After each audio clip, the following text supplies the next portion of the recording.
The movie starts with an opening text, mentioning how in 1969, the U.S. Navy established a school for fighter pilots officially referred to as Fighter Weapons School, but the recruits call it Top Gun. Captain Pete "Maverick" Mitchell, portrayed by Tom Cruise, rides his motorcycle to a base where he is set for a scramjet flight demonstration. However, he's told that Admiral Chester "Hammer" Kane, portrayed by Ed Harris, is on his way to shut the program down and redirect funds elsewhere. Captain Maverick's arrival at the base on his motorcycle adds an element of excitement and introduces his character as a skilled and daring pilot. The news of Admiral Kane's impending arrival creates immediate tension and raises the stakes for Maverick in the Top Gun program. Not feeling deterred by Admiral Kane's arrival, Maverick seizes the opportunity and takes the jet into the sky just as Kane reaches the base. As he accelerates, Maverick pushes the aircraft beyond its original Mach 9 projection, defying expectations and thrilling the crew on the ground. With adrenaline coursing through his veins, Maverick's determination propels the jet to Mach 10, a feat that exceeds everyone's wildest imaginations. Despite the wreckage, Maverick's quick thinking and reflexes save him from the impending disaster. He manages to activate the ejection system just in the nick of time, propelling himself safely out of the doomed jet before it plummets to the earth below. As the wreckage smolders behind him, Maverick finds himself standing on the ground, surrounded by the aftermath of his reckless yet awe-inspiring flight. Admiral Kane, understandably displeased by the destruction caused by Maverick's recklessness, confronts him with a stern reprimand. However, instead of grounding him as many would expect, Kane reveals a surprising turn of events. Maverick learns that he has been summoned back to Nas North Island, and his former rival and colleague Admiral Tom "Iceman" Kazansky, portrayed by Val Kilmer, is requesting his presence. This unexpected turn of events adds an intriguing layer to the narrative. Maverick's past rivalry with Iceman and their complicated relationship come back into focus, promising a reunion that is bound to be both tense and emotionally charged. As Maverick absorbs this surprising news, he wonders what awaits him at Nas North Island and how this reunion with his former rival will shape his future as a fighter pilot. With a mix of anticipation and apprehension, Maverick arrives at the base to meet Vice Admiral Cyclone Simpson, portrayed by John Hamm, and another esteemed colleague. As he enters the room, he can sense the skepticism in their eyes, hinting at their doubts about his capabilities. Despite his reputation and skills, it becomes evident that they don't share the same belief in Maverick that Iceman does. The tension in the air is palpable as Maverick takes a seat, awaiting the details of his new assignment. Vice Admiral Simpson, known for his no-nonsense approach, starts briefing Maverick on the critical mission that lies ahead. It is revealed that a rogue nation has established a clandestine uranium facility, posing a significant threat to global security. The urgency of the situation weighs heavily on Maverick's shoulders as he absorbs the gravity of the task entrusted to him. Maverick's mission is twofold.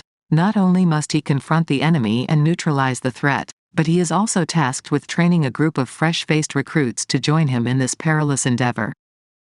The room falls silent as the weight of the responsibility settles upon Maverick's shoulders. The fate of countless lives rests in his hands, and the success of the mission depends on his ability to mold these inexperienced cadets into a formidable fighting force. As the details unfold, Maverick realizes the complexity of the task at hand. The uranium facility is cunningly concealed, buried deep within the unforgiving terrain. Maverick must lead his team to find a way to infiltrate the base, navigating treacherous landscapes and overcoming sophisticated defenses to achieve their objective of destruction. While Maverick's reputation as a fearless pilot precedes him, this assignment demands more than just flying skills. He must become a mentor, instilling discipline, bravery, and strategic thinking in the recruits.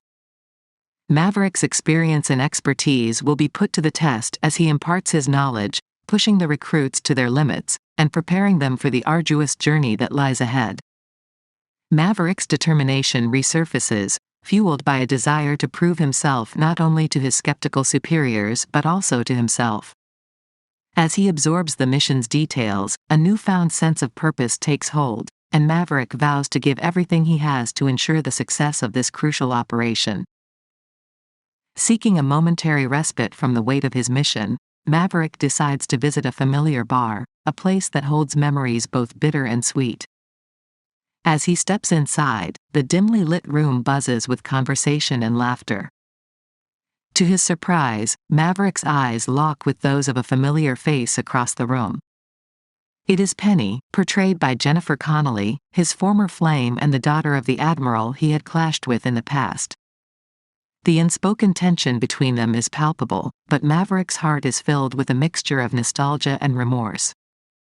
Despite the history between them, Penny bears no grudge toward Maverick. However, she can't resist seizing the opportunity to have some playful revenge for the hurt he caused her. Penny slyly puts Maverick on the spot, making him foot the bill for a round of drinks for everyone at the bar. As the glasses clink and laughter fills the room, Maverick finds himself caught in a wave of nostalgia and memories, reminiscing about the past and the choices that brought him to this point in his life. Meanwhile, amidst the crowd, Maverick's attention is drawn to a group of fresh-faced pilots, the new class of recruits. Among them is Jake, Hangman, portrayed by Glenn Powell, a self-assured and ambitious hotshot who exudes confidence and sees himself as the natural leader of the pack. Maverick observes Hangman's swagger and recognizes in him a reflection of his younger self, a maverick spirit with a hunger for success. As Maverick's gaze sweeps across the room, his eyes meet another pilot, Bradley, Rooster, portrayed by Miles Teller. A pang of nostalgia washes over him as he recognizes the resemblance between Rooster and his late best friend, Goose. The weight of history and unspoken bonds settle heavily on Maverick's shoulders as he witnesses the legacy of friendship and camaraderie being carried forward by the next generation. After Maverick's card declines, Penny has Hangman and others playfully throw Maverick out of the bar. Outside, Maverick watches Rooster playing the piano and is reminded of Goose. Maverick still carries guilt over Goose's death. Later, Maverick meets the pilots to introduce himself and go over the mission. Since the facility is located deep at the bottom of a canyon, Maverick plans to destroy the entrance before hitting the base itself. Amidst the rigorous training exercises at the fighter weapons school, Maverick finds himself in a dogfight exercise designed to test the mettle of the younger crew. With a twinkle in his eye, Maverick uses his seasoned skills and expertise to playfully taunt and outmaneuver the less experienced pilots. Those who falter in their exercises are subjected to the age-old punishment of push-ups, a time-honored tradition that instills discipline and camaraderie within the squad. During the heat of the exercise, Hangman, driven by an insatiable thirst for victory, stumbles upon a revelation. He discovers the deep connection between Rooster and Maverick, unraveling the enigmatic bond that ties them together. Tensions rise as Hangman, fueled by his competitive spirit, questions Rooster's allegiance and motivations. The realization of their intertwined destinies adds a layer of complexity to the already intense training environment. Seeking solace and a momentary reprieve from the mounting pressures, Maverick finds himself returning to the bar where he had encountered Penny.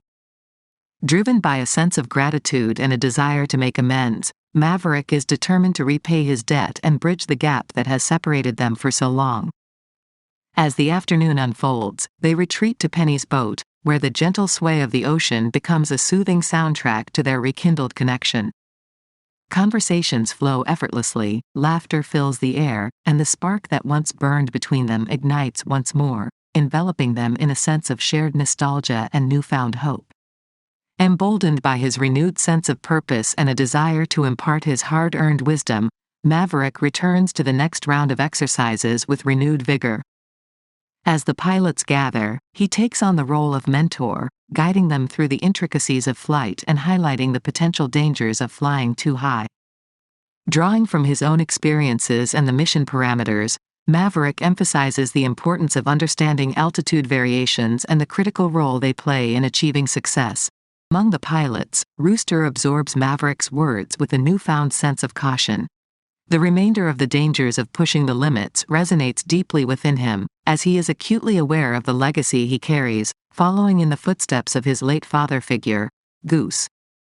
Haunted by the echoes of past tragedies, Rooster begins to adopt a more measured and calculated approach in his flying, balancing the pursuit of excellence with respect for the inherent risks. However, the delicate harmony is disrupted when Hangman, still harboring a mix of envy and admiration for Maverick, provokes Rooster by raising the topic of Goose and the enduring friendship between Maverick and his late father. Emotions bubble to the surface, and Rooster's impulse to protect the memory of his beloved mentor nearly drives him into a physical altercation with Hangman. The tension escalates, threatening to fracture the bonds that have been forming among the pilots, but their comrades intervene, stepping in to defuse the volatile situation before it spirals out of control. Ice requests Maverick to come and visit him. He is suffering from throat cancer and can mainly communicate through a computer, as speaking is now very hard for him. When Maverick gets there, he greets Iceman's wife, who directs him to the room where Iceman is. Maverick expresses his concern over working with the Rooster, fearing that something will happen to him like with Goose. Ice's eyes, filled with a mixture of compassion and understanding, locked onto Maverick's. Though his voice was barely audible, he summoned the strength to respond.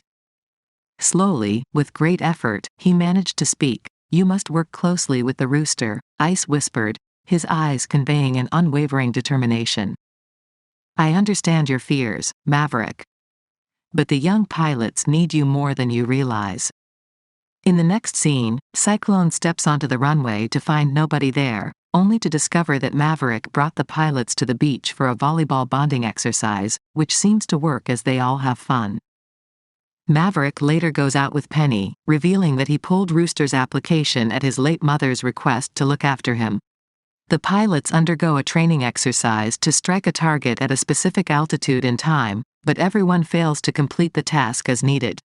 Maverick criticizes Rooster for his handling of the exercise, leading to an argument about Maverick hindering Rooster's career. Their argument is interrupted by news of Ice's death. A funeral is held, and Maverick, Penny, and the other pilots attend. Cyclone decides to take over instructional duties from Maverick, who proposes an alternative plan. Some pilots question Maverick, but he takes matters into his own hands and flies his jet to complete the exercise, impressing all the pilots, including Hangman. Cyclone then calls Maverick into his office and places him in charge of the mission. The mission is carried out, with Maverick picking Rooster as his wingman, joined by Hangman, Phoenix, and others. They fly toward the facility with their nearby aircraft carrier firing missiles at the base to destroy the runway, causing enemy jets to scramble. They successfully launch a missile and destroy the facility, but more enemy pilots pursue them. Maverick's jet is shot, and he crashes, but Rooster turns around to save him. While on foot, Maverick is fired upon by a chopper, but Rooster shoots it down just before ejecting himself safely. Maverick and Rooster reunite and devise a plan to escape, seizing control of an F-14 jet. They engage in a dogfight with enemy jets, taking out 2 of them but running out of ammunition. In a crucial and suspenseful moment, as Maverick and Rooster find themselves running low on options, Hangman emerges as their saving grace. With precision and skill, Hangman swoops in and unleashes a barrage of fire, obliterating the last remaining enemy jet that threatened their escape. The explosion lights up the sky, marking a decisive victory for their team. Relieved and grateful, Maverick and Rooster make their way back to the welcoming embrace of the aircraft carrier. The crew on board erupts in thunderous applause and cheers, acknowledging the bravery and skill displayed by the triumphant duo.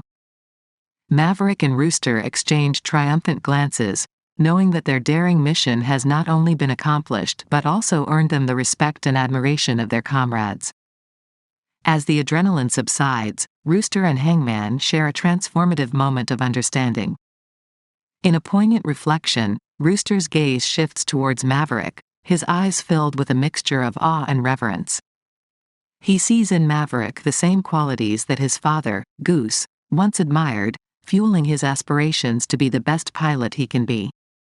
In the final scene, Rooster assists Maverick in working on a P-51 Mustang. Penny shows up, and Maverick takes her for a flight on his plane. Rooster places a photo of himself and Maverick alongside an older photo of Maverick and Goose. The juxtaposition speaks volumes, capturing the essence of their enduring friendship. It's a symbolic gesture, acknowledging the legacy they carry forward and the bond they have formed.